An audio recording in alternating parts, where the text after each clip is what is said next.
बुद्ध की रियल कहानी क्या है शायद किसी को नहीं पता। मैं जिस कहानी की बात कर रहा हूँ, मैथिली शरण गुप्त नाम के एक बड़े प्रसिद्ध कवि ने यशोधरा नाम की पुस्तक में वो कहानी लिखी है, भूमिका में जिक्र किया।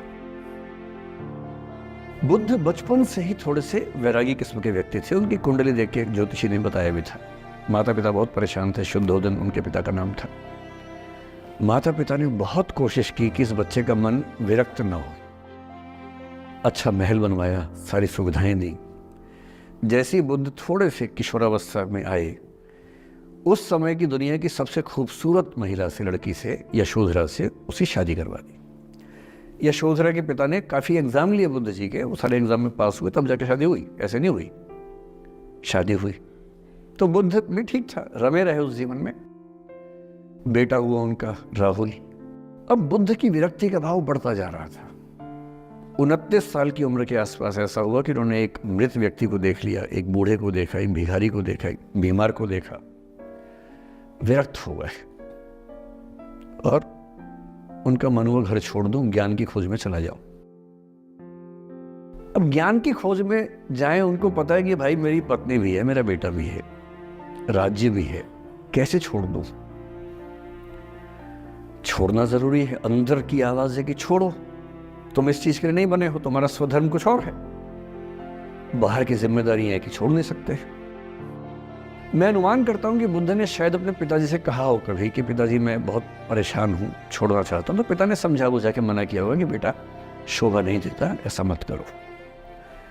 हो सकता है पत्नी से भी बात की हो, पत्नी ने भी कहा हो कि ये क्या बात हुई, हम सबका जीवन तुम पे टिका है, बच्चा अभी बिस्तर से भी नहीं उतरा है, अभी तो चलना भी नहीं शुरू किया है, तुम ऐसी बात कर रहे हो। इसका जिक्र नहीं मिलता इतिहास में कि ये बात हुई कि नहीं हुई। और एक दिन बुद्ध ने तय किया और वो आधी रात को पत्नी और बेटे को सोता हुआ छोड़ के चले गए। इसको बौद्ध परंपरा में महाभिनिष्क्रमण कहते हैं, बुद्ध का अपने घर से निकल जाना। अब बुद्ध चले गए, लेकिन मैथिली शरण गुप्त यशोधरा के पर्सपेक्टिव से बुद्ध को देख रहे हैं। यशोधरा बहुत परेशान है, भाई पति चला गया है, बच्चे का पिता चला गया, मजाक छोड़ना है। राजा परेशान है कि उनका उत्तराधिकारी चला गया है। यशोधरा इतनी परेशान है, बहुत लंबे समय तक छंद आते रहते हैं कि वो कितनी बेचैन है, कितनी परेशान है। लेकिन यशोधरा की सबसे बड़ी परेशानी इस बात से नहीं कि बुद्ध चले गए, इस बात से है कि बिना बताए चले गए, भरोसा नहीं किया।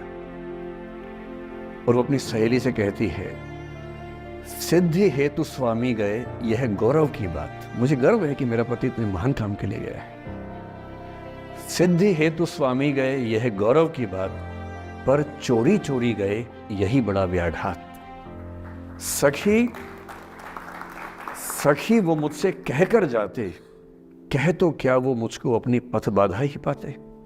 क्या मैं रास्ता रोकती उनका? उसके मन में ये मलाल है कि बिना बताए चले गए। वो इस भाव को लेट गो नहीं कर पा रही है, परेशान है। फिर बुद्ध को ज्ञान मिला 6 साल की तपस्या के बाद। बोधगया में बोधि वृक्ष के नीचे ज्ञान मिला, बात फैल गई। जो 5 शिष्य बुद्ध को छोड़ के भाग गए थे उनके बुरे वक्त में, उन्हीं 5 को बुद्ध ने सबसे पहले ज्ञान दिया सारनाथ में, जिसको धर्मचक्र प्रवर्तन कहते हैं। बुद्ध की ख्याति बढ़ने लगी। शुद्धोदन ने बुद्ध के पास, अपने बेटे के पास कई लोगों को भेजा ये कहने के लिए कि भाई यहां भी तो आओ, हमसे भी तो मिलो। बुद्ध का ऐसा प्रताप था कि जो उनके पास जाता वो बुद्धम शरणम गच्छामि हो जाता, वापस ही नहीं आता। तो फिर शुद्धोदन ने बुद्ध के बचपन के एक दोस्त को ये कह के भेजा, भैया मैं जानता हूं तुम वापस नहीं आओगे, पर प्रभावित होने से पहले बोल देना कि पापा याद कर रहे थे। तो वो गया, उससे वायदा निभाया, हो तो गया, बुद्ध के संग में दीक्षित हो गया, पर वायदा निभा दिया। तो बुद्ध ने कहा जरूर जाऊंगा, पिताजी की आज्ञा है तो जाऊंगा ही जाऊंगा। बुद्ध पहुंचे अपने कपिल वस्तु, जो अपना इलाका था, वहां पहुंचे।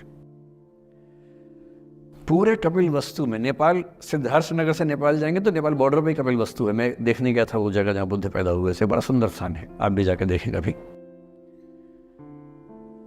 तो बुद्ध पहुंचे, रात को एक धर्मशाला में रुके। अब वहां हल्ला मच गया कि राजा का बेटा धर्मशाला में। बुद्ध ने कहा भाई मैं देखो राजा का बेटा बन के नहीं आया हूं, मैं बुद्ध बन के आया हूं।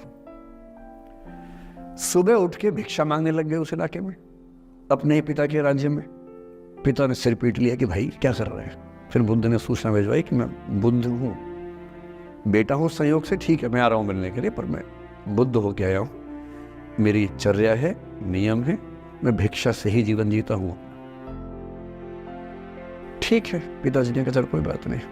फिर बुद्ध गए पिता से मिलने, पिता से मिले, सबसे मिले, भरी सभा में। लेकिन यशोधरा नहीं आई मिलने के लिए, लेट गो नहीं कर पा रही थी। उसके मन में दर्द था, छुप के क्यों गया, बता के जाता। बुद्ध ने पूछा पिता से कि यशोधरा कहाँ है, तो बोले कि वो कह रही है कि अगर बुद्ध मिलना चाहेंगे तो खुद ही मिलने आएंगे मुझसे, मैं क्यों जाऊंगी भाई, आत्मसम्मान भी तो कोई चीज है, मैं क्यों मिलने जाऊंगी। तो बुद्ध मिलने गए। सोचिए कमरे में यशोधरा बैठी, राहुल साथ में। अब राहुल थोड़ा सा बड़ा हो गया है, 6-7 साल का है। बुद्ध गए हैं। अब आपके मन में आ रहा है कि बुद्ध वहां जाके बोलेंगे सॉरी मैंने गलत किया, I hurt you, I really feel sorry. Buddha है वो बुद्ध, वहां जाके क्या बोल रहे पता है, भिक्षाम देहि, भिक्षा दो। और यशोधरा कितनी महान महिला रही होगी, उसने अपने बेटे का हाथ बाप के हाथ में दे दिया। लेट गो का इससे महान उदाहरण दुनिया के इतिहास में नहीं है कि चलो आखिर तुमने आके झुक के कुछ मांगा तो सही। उसकी जितनी ईगो थी, अहंकार था, सब विगलित हो गया। और जो औरत परेशान थी कि मुझसे बिना बताया गया, उसने अपने बेटे को दे दिया कि इसको लेके जाओ, क्योंकि मैं जानती हूं कि तुम महान काम कर रहे हो, और तुम महान काम कर रहे हो तो मैं क्यों बीच में आऊंगी भाई। मेरा पति महान काम कर रहा है तो मुझे खुशी होनी चाहिए, और तुम्हारी उस खुशी में मैं क्यों पीछे हटूं। बस मुझे भरोसे में लेके जाते तो और खुश होती।